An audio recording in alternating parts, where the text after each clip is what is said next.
Welcome everyone. I'm Rhonda Johnson. I'm a nurse down here in Clyde, Central Otago, and I'm currently the chair for Rural Nurses New Zealand. And we've been working together with Mobile Health to try and bring you some rural relevant webinars.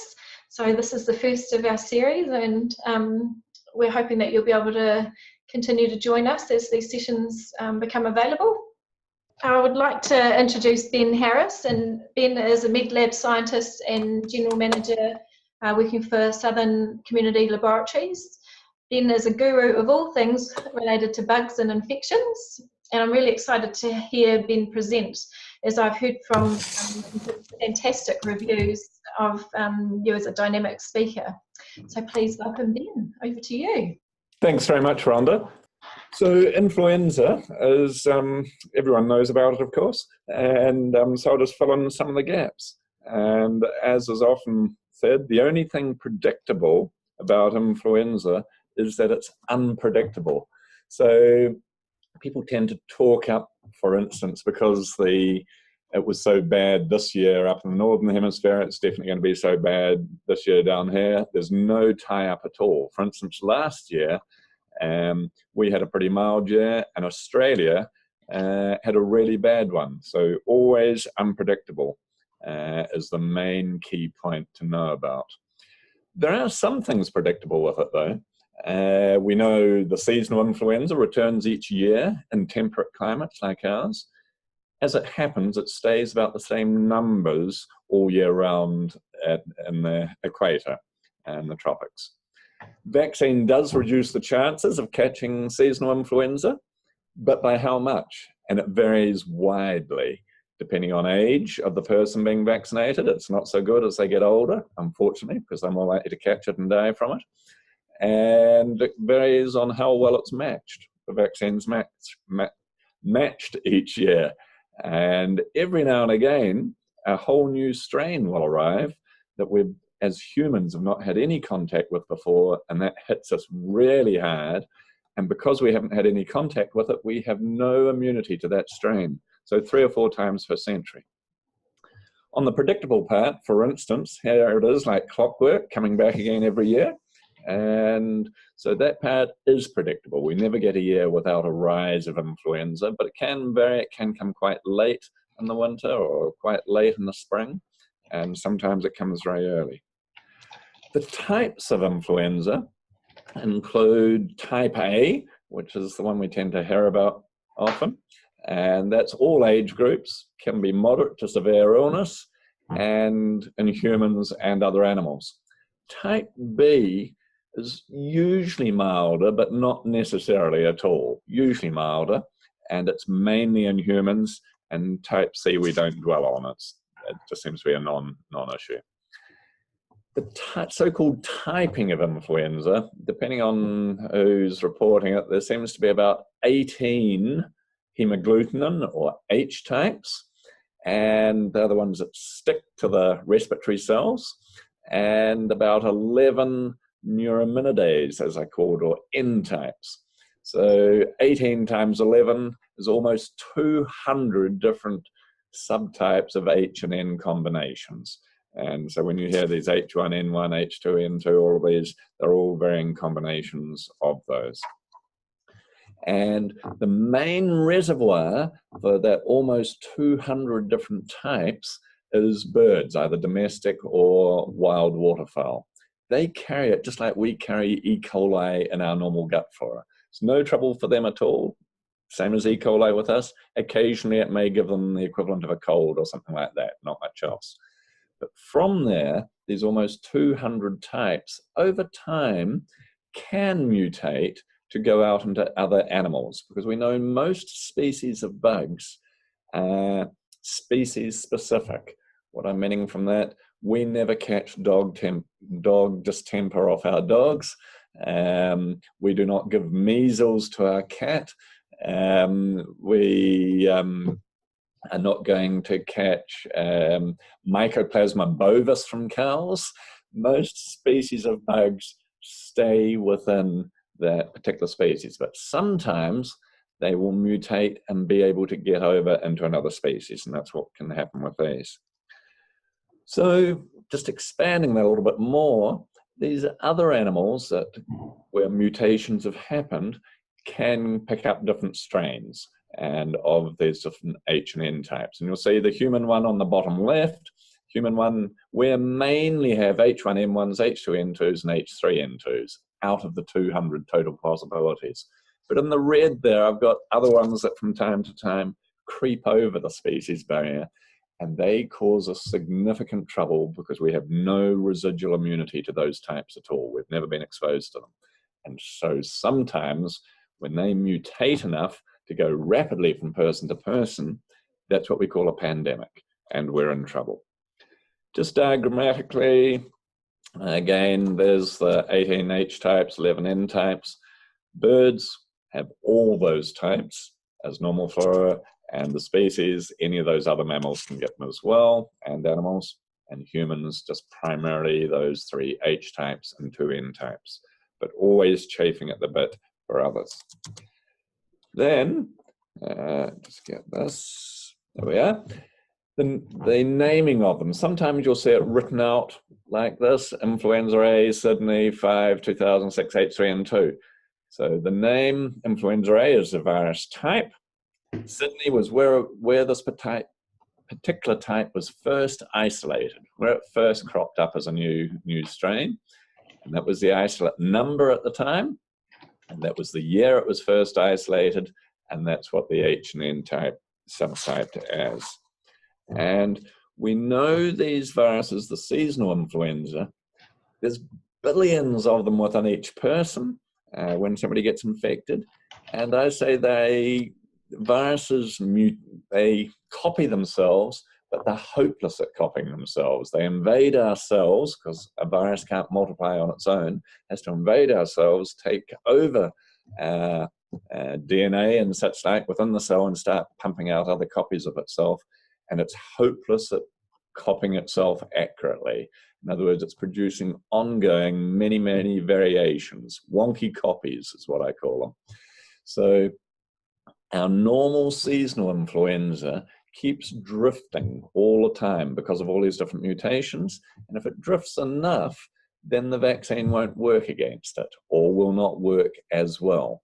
So that's a continuous drift as the one strain, for instance, H3N2, keeps varying. And that's why we have to revaccinate every year and adjust the vaccine.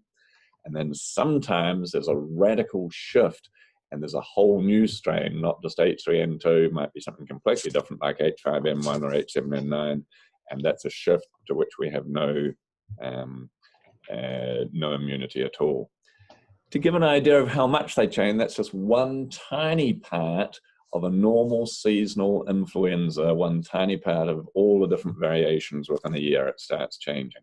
So the vaccine will work differently at the beginning of a year compared to the end of the year, depending on how much it has changed.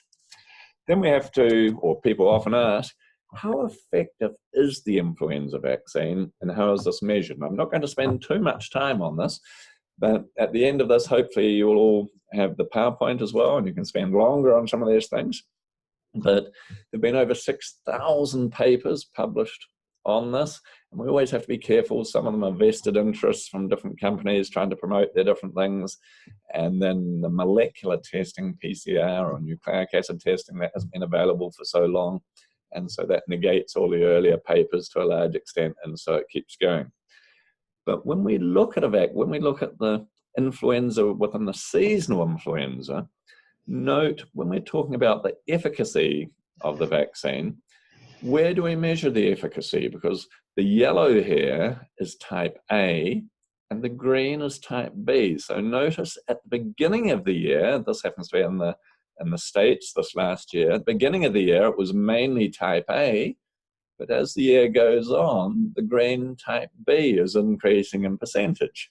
So the vaccine efficacy is for different strains at different times of the year, and that nearly always changes from the beginning of the year compared to the end of the year, what the predominant strain is. So that's something else to bear in mind.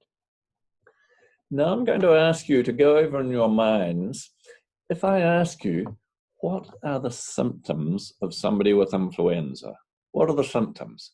And you may say, oh, febrile, and muscle aches and feeling as though a bus has run over you. And it might be sore throat and various other things. And all of those are true. They can all be part of influenza. And so there is a thing called surveillance criteria. And surveillance criteria does not include all those possibilities. It's a lot harsher. It's a lot more restrictive. And effectively, I say it only picks the tip of the iceberg. So CDC, Center for Disease Control criteria is you must have a fever, 37.8 or higher, and a cough or sore throat. So you must have those to fulfill the surveillance criteria. The World Health Organization criteria is a measured fever, 37.8 or 38 degrees or higher, and a cough. You must have both of those with onset within the last 10 days. I re-emphasize that is surveillance criteria, and it's what many people make the mistake of saying if it doesn't fit the surveillance criteria, it cannot be influenza, which is quite false. And I'll come back onto that more later. Ben, just Yes, while you're there, we've got a question from Heather to say that there's been some talk of developing a 10-year vaccine. Is there any truth to this? Yes, there's been a lot of talk of 10-year vaccine for the last 10 to 20 years. And it's a really interesting question because if we could find one component on the outside of the virus that did not change, then we could produce a vaccine to it that would last for a very long time. But it's the holy grail, and nobody's been able to find that yet. And so, yes, it is daft having to revaccinate everybody every year, but only because nobody's been able to find the holy grail of something that doesn't change, and there's been hundreds of millions to billions spent on it to try and find that. On top of that, while we're talking of this, as I said, the vaccine, the strain of influenza keeps mutating all the time. And at the moment, all the vaccines are made by an egg embryos. And over the 3 to 4 months to produce the embryos, they're even mutating in those compared to what was first put in. So it's already drifting within the egg embryo, and it's drifting over 4 months in the population in the wild. So there's a number of hit and miss things. There's a new type of influenza vaccine, it's called bocovirus type process, where they're going to use insects to try and multiply the vaccine, so that time is a lot shorter still. So it took a wee while to get there, but I hope that explains, yes, we're looking for the Holy Grail, and hopefully it will be found. People have thought they've got it for many years, but they haven't. And I think it'll be some time till we do. That cover that? Yeah, thank you. Very welcome. Thank you for the question. It's really good. Keep typing them and keep coming in. So the SARI, which is severe acute respiratory illness, SARI, is the same as those surveillance criteria, plus requires hospitalization. So they're worse. That's just on definition changes. So vaccine efficacy versus effectiveness, I don't want to spend too long on it, but in the first point there, the RCT is randomized controlled trial. And we would love to do randomized controlled trials on everything we do. Much of medicine, as it happens, does not have randomized controlled trials because it becomes unethical to do so. For instance, if there's a new antibiotic for meningitis, you're not going to have a control group with no antibiotic compared to this new antibiotic.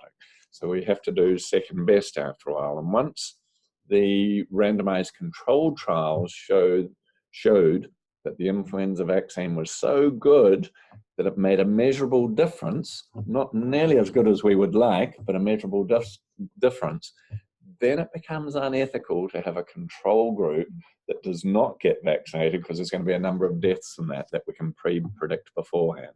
So we then have to go over to second best, which is observational studies and such like. So effectiveness of a vaccine, when we measure it, can be, are we measuring it in primary care or in hospitalizations or in laboratory proven influenza, or clinical changes, or the death rates.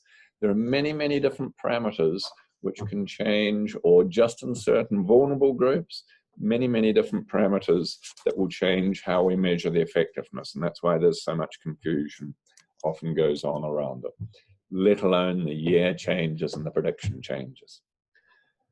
What makes the difference of vaccine effectiveness is the host, the person. How old are they? So as I said, when we get older, our immune system drops and we're more likely to catch influenza and we're more likely to die from it.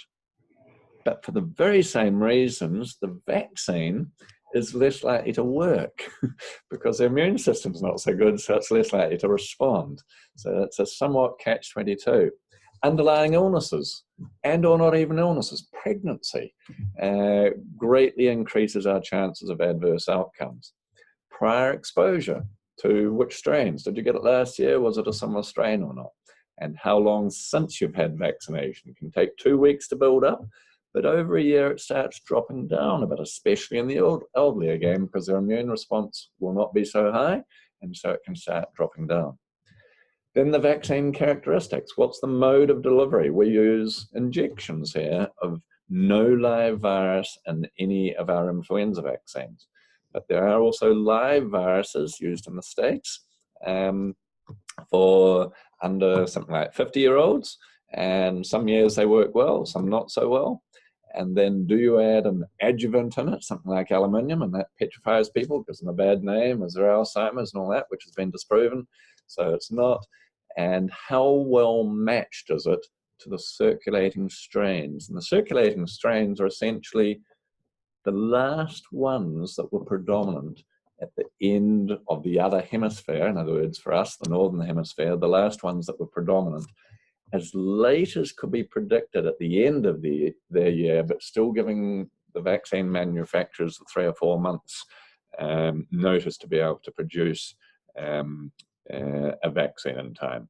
So if it changes after that, we're in trouble. And it has some years, and we delay the vaccine, we tell the vaccine manufacturers to stop and chuck out everything you've made, and could you now add this last one that's suddenly shooting away? So effectiveness, there's many, many figures and data. Adults 18 to 65, and you'll see a range of all those different studies there, 59%, ranging 51 to 67%. That's just one series looked at.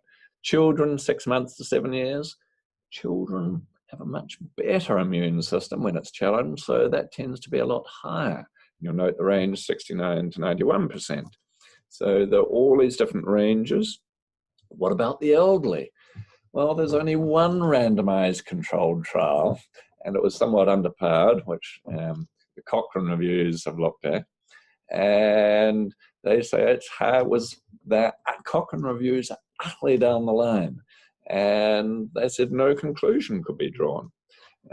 So a lot of the vaccine, why it was used on the elderly, was, I'm not saying it shouldn't be, but why it was used was the proof was clearly there on the younger ones, under 65, so it intuitively seemed a good idea to do it on the elderly because they were more likely to die from it. Then the hospitalization reduction is another parameter, and you'll see down the bottom there, 27%. If you can reduce hospitalizations 27%, that's an efficacy measure to consider. So that's pretty good. Costs are huge in hospitals, and if we can reduce that a third, especially in the winter months, that's good. What about looking at the parameter of mortality? And if that can reduce that 48%, that's really good too. So there are all these different measures we have to be aware of in evaluating such things. In New Zealand, there's been a study going on for 5 or so years now called the Shiver Study. The shaking, I think it's a good acronym, shivering as you have with influenza. There you do, you get the shivers, but it's an acronym for Southern Hemisphere Influenza and Vaccine Effectiveness Research and Surveillance. Long handle. Centers for Disease Control, CDC in the States, pay for that in Auckland at about $1.5 million a year. very helpful data for us, but they're also doing it for themselves, of course, because it's going to predict what's turning up over there. So we're both on the make for it. And there's been some really good data come out of this Shiver study, including it shows that from a cohort of 838,000 residents living in New Zealand, they looked at hospital-based surveillance and sentinel practice surveillance, and then extrapolate that out to what would happen across New Zealand overall. So lots of data, and we won't dwell on this, but they break it all down. Down the bottom, those graphs, for instance, show the orange, if you see it as orange, is influenza positives, whereas all the other, the pale blues, are other non-influenza illnesses. So the non-influenza illnesses are the majority, and they all increase greatly in the winter. That part of it was 2012. Also in 2012, they come out with a summary at the end of the year, the Shiver study, high numbers hospitalized, etc., Pacific Island, substantial numbers, but it can vary from year to year. And then I'll just put this one up as well by way of example. General practice on the left, once again, in this case, the influenza-like illnesses, influenza positive on the left is the orange, whereas the ordinary non-influenza, influenza-like illnesses are the blue. So this was for 2012, year 2 of the study, and the hospital ranges are somewhat similar. Then what shall I show you? I think this next part is really, really important. 2015 summary. The Shiver study showed in New Zealand, extrapolated out, that 840,000 New Zealanders caught influenza. That's 19% of the total population. Almost 1 in 5 caught influenza in that year. But almost 3/4 of them, 70%, had no symptoms. So that was measured by doing blood tests on these thousands of people to see if they had an immune response to the particular strain of influenza that was in New Zealand that year. And so we showed that 620,000 had no symptoms, but they will have developed immunity to that strain. So they caught it but developed immunity. 26%, a quarter of the 840,000 New Zealanders that caught it, did get symptoms. And we're going to come back on this more later. So a quarter of those that caught it got symptoms, only a quarter. I hasten to add here, those without symptoms will either not spread it at all, not shed the virus, or be really unlikely to shed it, because that will only be in their saliva and their respiratory secretions. And because they don't have symptoms, they won't be coughing, so they won't be spreading it. It's only those that have symptoms that will be spreading it. So Ben, is that why it's really important for us as health professionals to get the flu vaccine? Because if you can be non-symptomatic, then we could still be going to work with these symptoms and sharing them with patients. It's a really good point. I'm going to come at it slightly different. I must say it's promoted. Listen, you could be shedding it and not realize it, even if you don't have symptoms. Personally, I think it's a bit over the top. There's no data to show these people without symptoms are a real risk. You could be, perhaps, if you wiped your nose and then didn't wash your hands and then wiped the patient's nose, if you see what I mean. So it's not going to transfer very easily. Okay. I think, but picking up on your point as you raise it, thanks, Rhonda, the key point is, and I'm going to come over to that later, symptoms are generally not those symptoms of the surveillance criteria. Most people that have symptoms only have a cough and no other ill effects at all. And they will be convinced they do not have influenza, but they may well have influenza. And they are coughing it and spreading to others who may well be vulnerable. And I have attended a number of rest homes that have lost many residents, 15, 18, 112, 118 residents in single outbreaks. And so One of those that I went back on fully was the 2 index cases, residents, and I think that one was 8 deaths. 2 index cases were residents that only had a cough, and the clinical manager said these were the last 2 people we would have ever thought had influenza. So the key point is anyone, even with a cough, could be spreading it. And as healthcare workers, if we vaccinate ourselves, we're younger than the elderly and or the more vulnerable. If we vaccinate, realistically, we're less likely to die from it, but we're not going to give it to those, even though we thought we didn't have the flu and only had a bit of a cough, we're not going to give it to those that are more likely to die and or set up an outbreak somewhere. Really key point. And I think it's irresponsible not to have a culture, especially when we know influenza has arrived in New Zealand for the year, where everybody, healthcare workers and patients in waiting rooms, we must wear a mask if it's a new cough to us. Now, most of those new coughs, perhaps 1 in 7 only will be influenza. But at a conference, a GP asked me once, Ben, can you differentiate influenza from all the other respiratory viruses? And I said, no, not at all. In retrospect, you can, because influenza, or you may be able to, influenza tends to be shorter and sharper illness, and a lot of the other ones can be longer and carry on for longer. And you may be able to tell if somebody's had a test done, and you know from that cluster at least 3 of them had influenza, then you know the others likely are if they had compatible symptoms. But the majority of time, there's no way to clinically differentiate influenza from all the other respiratory viruses. So it's safe.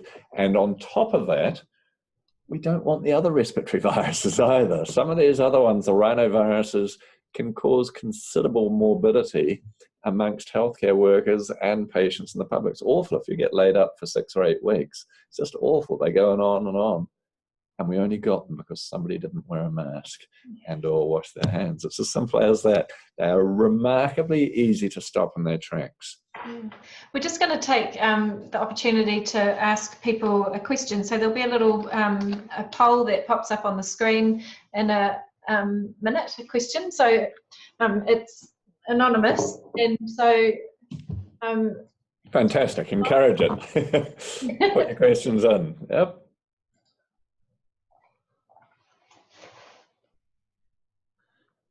We'll soon see when if you carry on, Ben, and we'll okay. when the answers are through. Okay, great, I'll carry on. So what I'm saying is if any one of those working in general practice, only 17% of those that have symptoms are going to visit you. You are already seeing the tip of the iceberg of something that's a lot worse. And if you just have a cough, it's nothing to note about.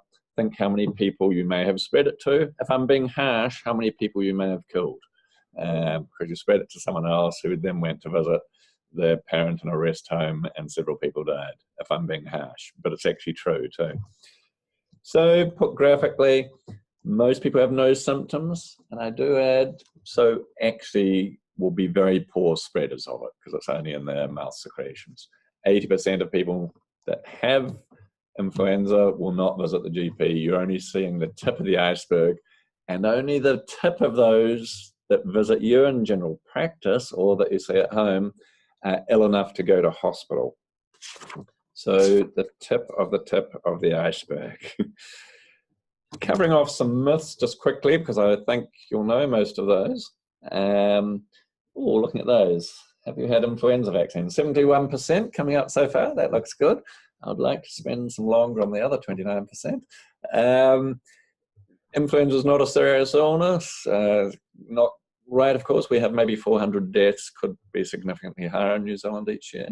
I've never had the influenza, so I don't need to get the vaccine. If only 5% of people each year get quite bad symptoms, then you only get influenza, if that's what you call influenza, because it was bad symptoms. You only get it once every 20 years, plus or minus 10. Thus, I never get influenza.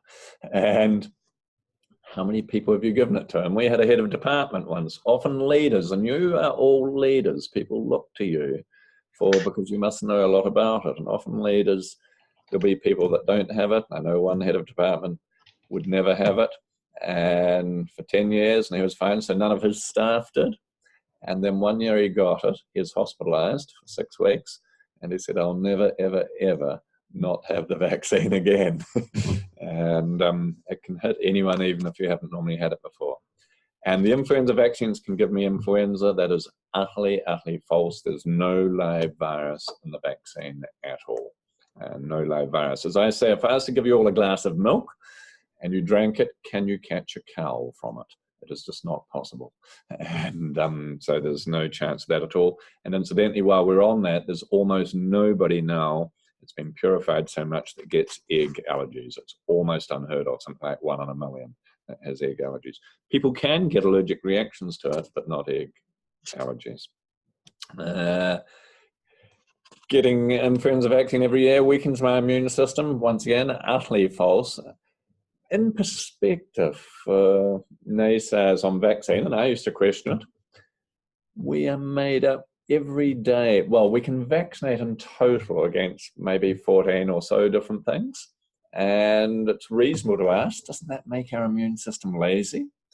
And I think it's a reasonable question. My response is that every day we're exposed to millions of microbes. Every time we drink a glass of milk, eat fruit, vegetables, breathe, in a day we take in millions of microbes, which our immune system has to go around and neutralize so we don't get ill. That keeps us match fit. We are effectively having millions of vaccinations every day. 14 seems a tiny number that our immune system is relatively hopeless at combating for whatever the reason. So I just slipped that one in. Ben, I've got a question here from Mark. His question is that he has heard on Radio New Zealand today that there was a survey on colds, and it was that one person with a cold kisses 16 people for 1 minute, and only one of those people got a cold. Okay, I love the question. Thank you. I think it is never as simple as that. If they had because we're all getting colds, on average people get about, when they actually have to measure them, get about 2 colds a year. But we have all had a lot of contact with colds, so we all tend to have a bit of a residual immunity to them. Sometimes you'll notice in a workplace that, it was a particularly bad, it wasn't flu, inverted commas again, it wasn't flu, because they didn't have muscle aches and all the rest, which you don't have to have for flu. It wasn't flu, but it went around the workplace and was really bad. And that was without, presumably, somebody kissing everybody in the workplace. And so often that, well, sometimes that may be so. There are many, many different strains of colds. But if we get a strain we haven't had contact with, then all those people that were kissed would come down with it. More immunity they have to the different strains, then the more protection they'll have. Influenza, similarly, if the strain is one that we haven't had contact with before, anyone that has contact with it will get it if they get enough virus. And kissing will be quite a high ratio of picking up the virus. I'm going to slip in here also, maybe I'll cover it later on, the infectious dose, but I will slip it in.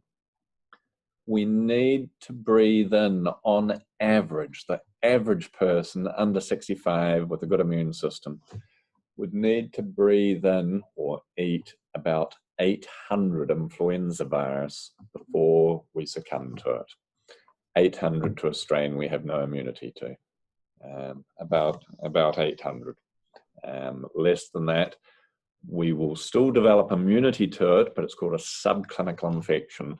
We will not get symptoms, just as in that other big percentage, 70% of people or so that get it.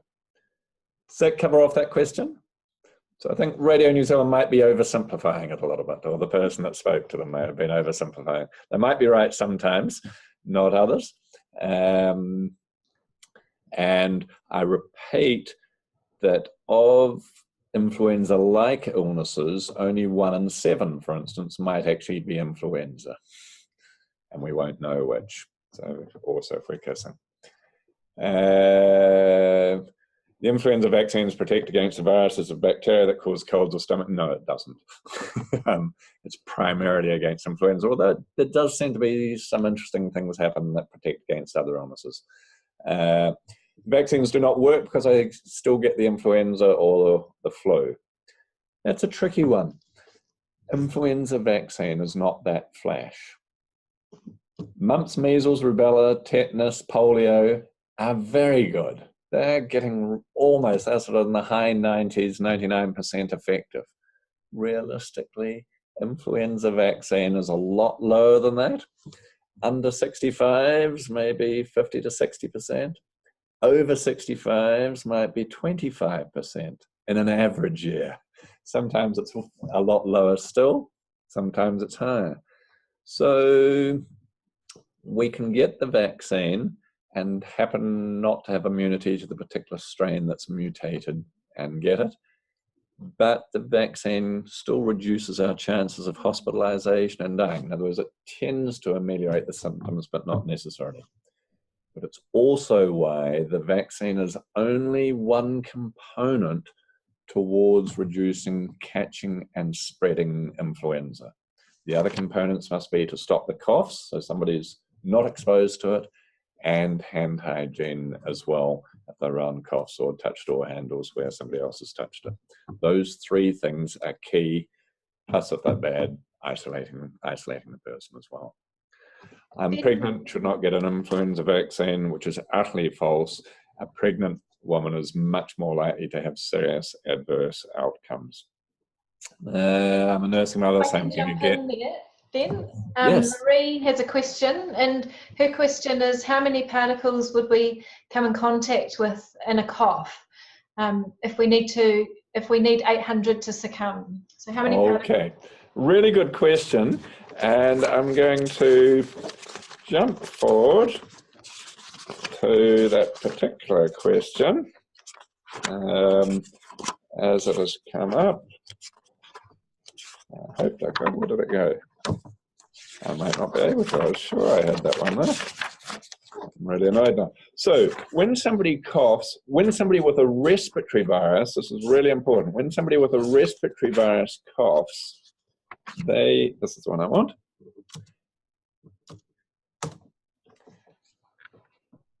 Around 800 virus is the infectious dose for influenza. And we only have large droplets with 800 virus in them about 1 meter to 1.5 meters from somebody that coughs without a mask on. Those large droplets, which contain about 800 virus, only go out about 1 meter to 1.5 meters. So you need to walk through the spray of somebody that's just coughed within 1 meter to 1.5 meters of them. And if they had influenza, then you're more likely to breathe in the 800 viruses. Or, of course, if they coughed into their hand, touched a door handle, you touched the door handle and ate an apple without, that will also have the 800 virus in it. This is really, really important. Measles and TB, so that's influenza is called droplet-borne primarily, so it's within 1 to 1.5 meters. Other bugs, primarily TB and measles, they are airborne, and their virus and or bacteria, as the case may be with TB, fill the whole room. And they only require much smaller numbers for us to succumb to an infection. Now, the key thing is here, the big risk zone for influenza is within the meter and 1.5 meters, but beyond the meter or 1.5 meters, the influenza virus itself will fill the room, but not in a concentration enough to give us an infection. We need 800, and it's less numbers than that. Plus, the respiratory virus is relatively fragile, and it will dry up and start dying when it's not in the large droplet. But really, really key is when there's a pandemic, say of a different strain of influenza, then the virus that still fills the room, the infectious dose almost definitely will not be at 800, it'll be more like 10. We have no immunity to it. So no longer will just a simple mask stop it. It'll be like TB or measles, that very low numbers can cause infection. Really, really key point. So Mark has raised that as a bit of a question, that we see some people wearing masks all day and like sort of in the community. Does it work? So my comment on that, it's really interesting. The Asians, because of high population or whatever the reason, they do a lot of commuting, and so they're a lot closer together, and many are well within half a metre all the time commuting. So they've got a culture, including not handshaking so much, of holding your hands together and bowing. They have a culture that would work a lot more in Asia. In New Zealand, if you're out on the street, on the whole, we're not crowded together, and they will be diluted out very, very fast unless somebody coughs in your face as you're walking down the street. So effectively in New Zealand, unless there was a pandemic, the chances of catching it on the street would be minimal to negligible. So it's a cultural carryover and a fear of all bugs by wearing a mask that would reduce that. However, I come back to in a pandemic, that might well be different. I'd be more tempted to wear a mask because much lower numbers. Thanks, Mark. Great question. There is another question here, Ben, from Emma. Her question is, if the rate of actual influenza is only 1 in 7 people, and many people present with only a cough, how do we know when or if we should be testing people as health professionals? And her example is that last year on Stewart Island, they had positive results for influenza A. Is there any point in testing for it? This is an interesting question. I'm ruthless on health, waste of health dollars. And a nice to know that is not going to change any clinical management or outcomes, I see primarily as a waste of money. Viral testing is quite expensive, maybe $100 each. So if you were to go ahead and do per nasal viral testing, and oh, that was interesting, that cluster of respiratory outbreaks was actually influenza A, or was actually influenza B, or was actually rhinovirus, it's not going to change any clinical management at all, or it shouldn't change any clinical management at all. The only time it may do in New Zealand is if that person was to be hospitalized and may be really critically ill, then Tamiflu will work by reducing the symptoms by about half a day. And if somebody was in an intensive care unit, that can be enough to stop them dying. So normally, it's useful for surveillance criteria, which is why we have sentinel practices. With specific GP practices, 1 in 20 GPs may do a random. Normally, if you go to a GP with flu-like symptoms, or to you as nurse practitioners or practice nurses, flu-like symptoms, it's a waste of money generally, I dare say. That's a 10,000 people getting $100 spent. Could that be spent on anything else? Nevertheless, we need some people to do ongoing surveillance. So the data from around New Zealand on a surveillance category only can be sent through to the World Health Organization. So before the Northern Hemisphere winter, they can say these are the main types emerging in the Southern Hemisphere, we'll create this vaccine, just as they did in the Northern Hemisphere for us. But normally it should not change any clinical management at all. There are those that say, but we need it for surveillance. It's great stats to have, and it's wonderful, but we have a capped, as do most countries, health budget. And personally, I see it as a complete waste of money. It's a bit ruthless, but I do. Please challenge any of my responses. No, I agree with that entirely, given the current political environment with health budget concerns. There is so much waste, and I'm very happy to have more money in the health system, but I think we should spend what we do well first. For instance, pertussis testing, this is a different thing again, that's around $100. I went to a small DHB 5 years ago for the first time, sat on the Infection Control Committee meeting, and I said, do you realise you spend $200,000 a year for pertussis testing, and it should not change one? And the paediatrician that was on the committee, he just about hit the roof, and he said, is it $200,000 a year? I said, yes. He said, a complete waste of money and time. The MOH said, but we need it for our statistics. And so there is a way up, as it happens. Clinical criteria is more accurate than swab testing. Even the NAT testing only detects about half of pertussis testing. Similar with influenza, a negative influenza swab never rules out influenza. It's not accurate enough.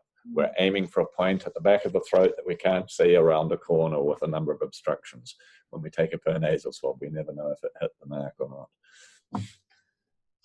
Any other questions on those? Okay. While we're there, wasn't the slide I'd intended. Row values. Row values is a name given for when somebody, we see influenza down here, when somebody has an illness, on average, how many people do they spread it to? On average, how many people do they spread it to in a non-vaccinated population or a non-immune population? So if the row value is less than 1, then that outbreak is going to die out. If the average person only passes it on to half another person, then that half only passes it on, so it's going to die out. If the row value is 1.2, it's going to just creep on a little bit. If the row value is 2 to 3, we're going to have an outbreak. Note measles and pertussis, their row values are over 12. But measles doesn't spread like wildfire because we vaccinate people. But it just shows how unbelievably infectious it is when we don't.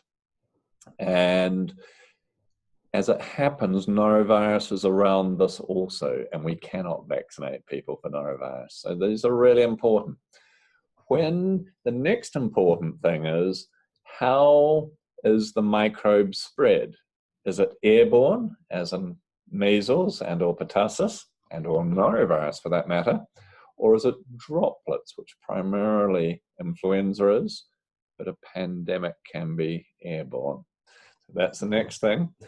Also, what is the incubation time of some of these infectious diseases? The incubation time, so if it's 2 to 3 days, like influenza, if there's a pandemic, we know everyone that's had contact, we have to cover those.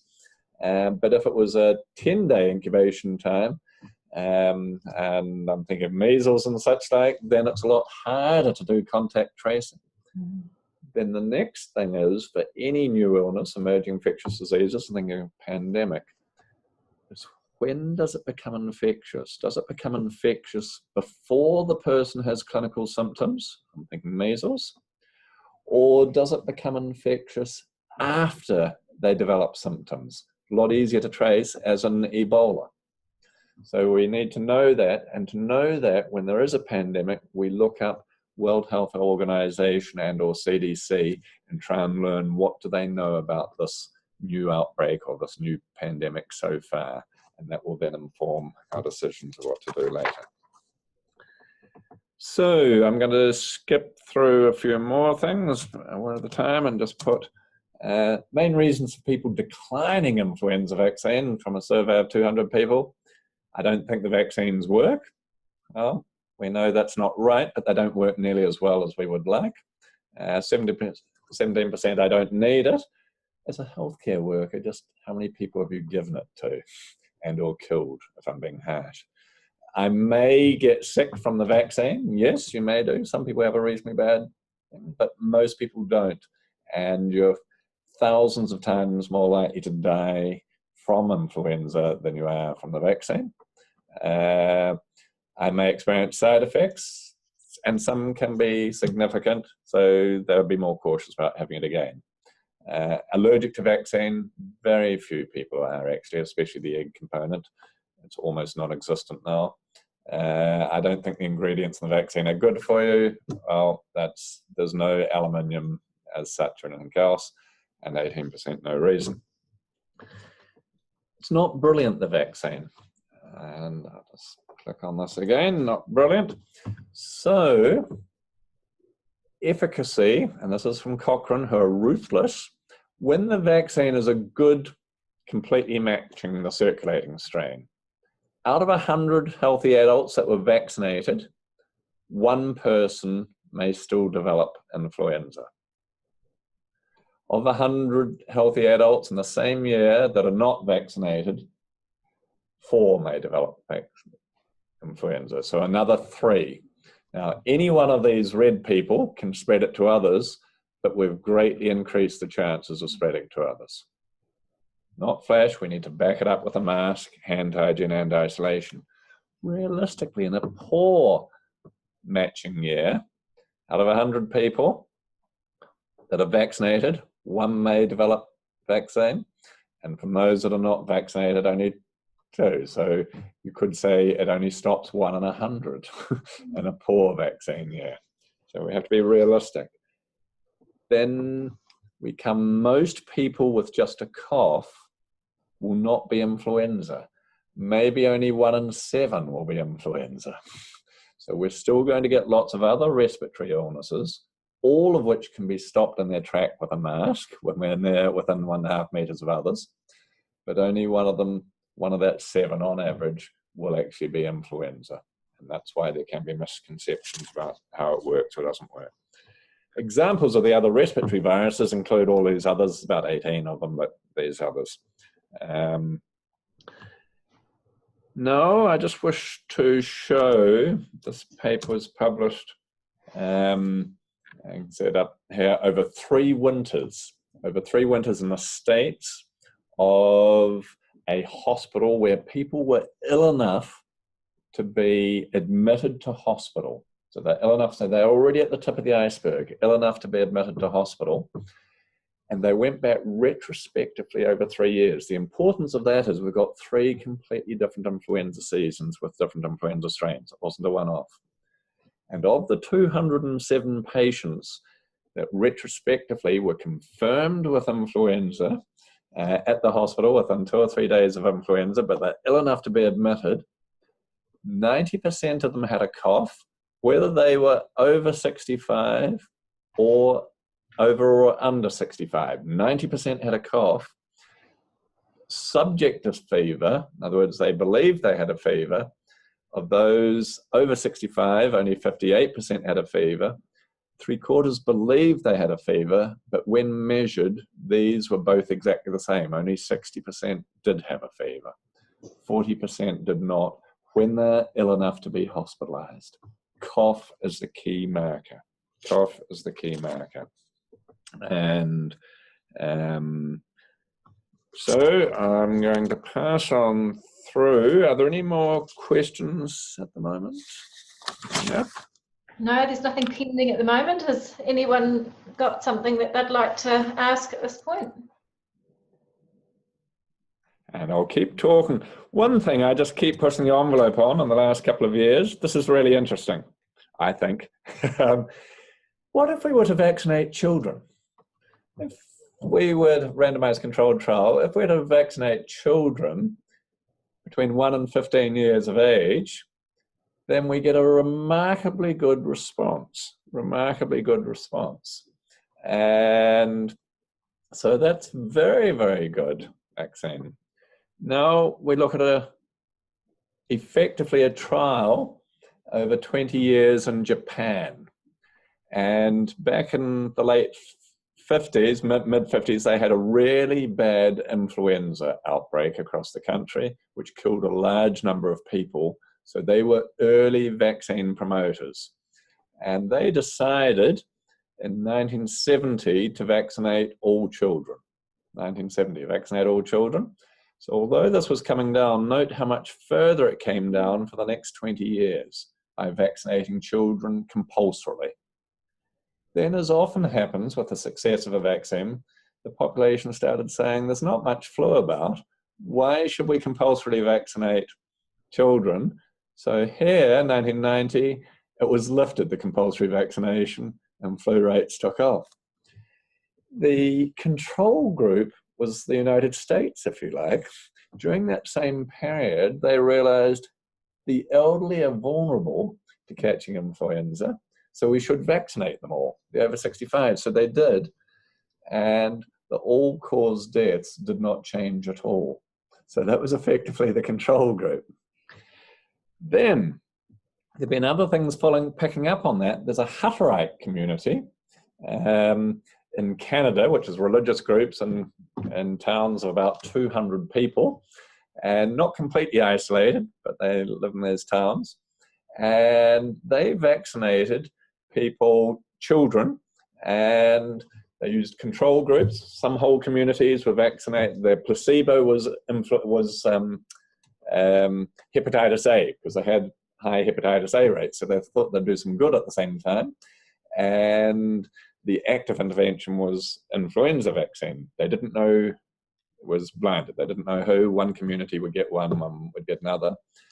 And it showed that when the children were vaccinated, the entire community, including over 65-year-olds who hadn't been vaccinated, had a 61% efficacy, which is almost 3 times higher than the 25% efficacy of just vaccinating over 65-year-olds. And I've sent the data to MIH and Pharmac, and it's counterintuitive. So there's the same number of people under 15, it would be cost neutral. If we vaccinated all under 15 and the vulnerable and the pregnant, and none of the over 65s, we would save a couple of hundred deaths a year, and we'd have a lot higher efficacy because it spreads so much faster amongst children and then upwards in the community. Anyway, that was that.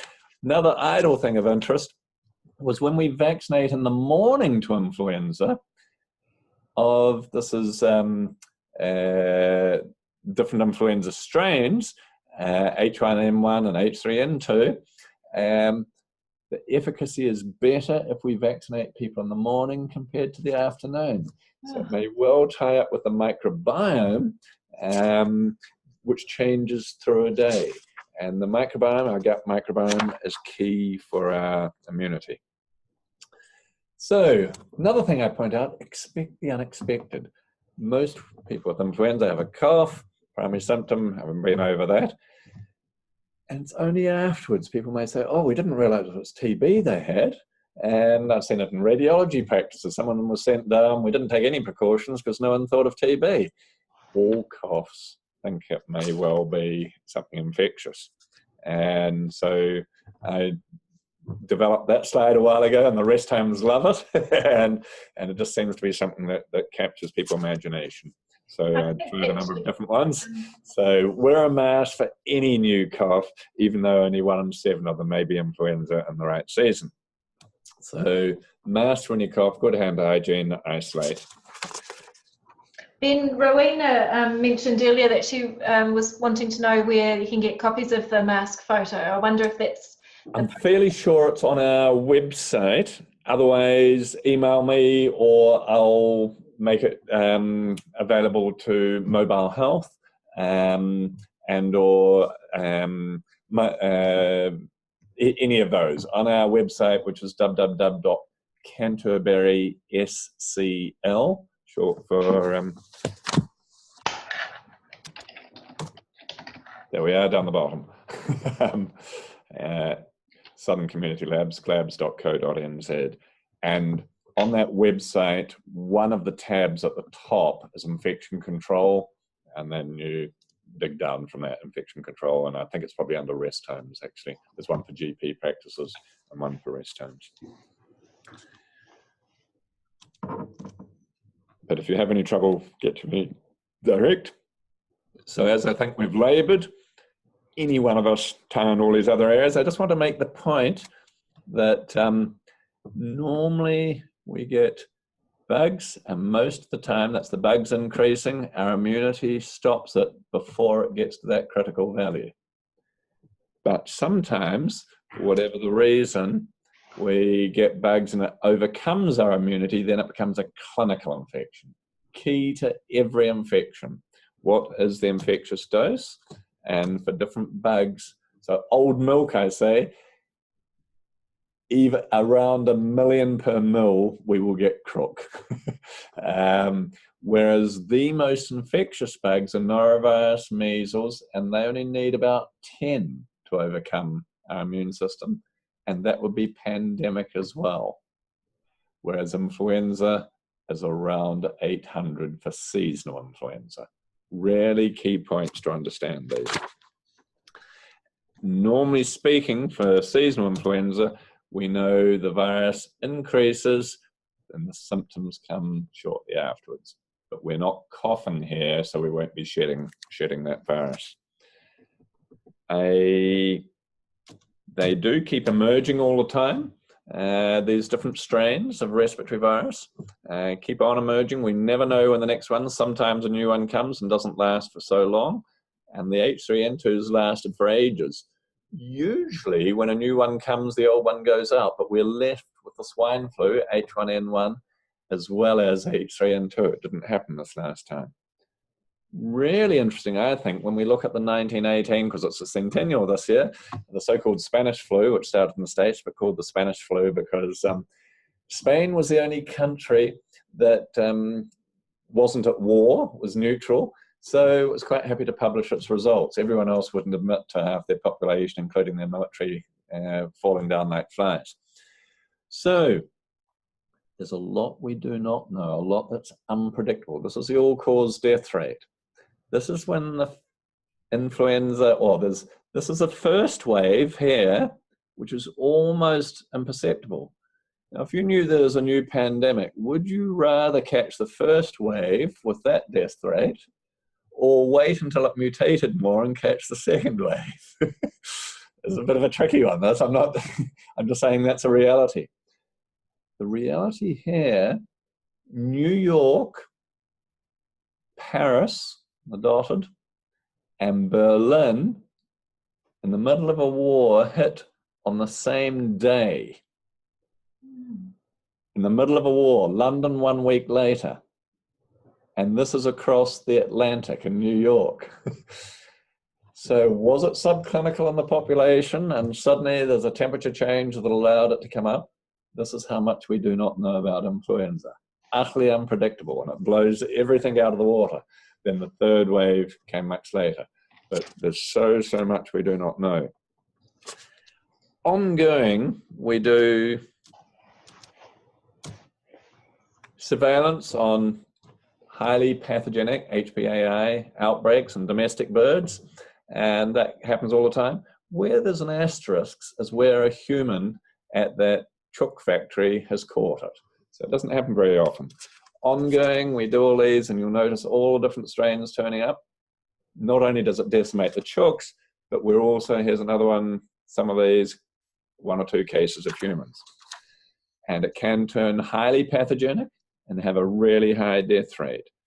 I just mention that because in China, over the last 5 years, there's been a new strain, H7N9. Could it become a pandemic? They're always nibbling away in the background. We never know. And human cases so far, 1,625, 638% mortality. Now that Spanish flu, so-called, that killed 50 million people in the world, a third of the entire of the world's population caught it. And of those that caught it, 2% died. That resulted in 50 million deaths. At the moment, this is not 2% mortality, it's 38%. Today's January, so 21, I'll just skip over. Here it is, the same H7N9, 2013, 2014, in humans, 2015. The 5th wave last winter was almost bigger than the other 3 before it.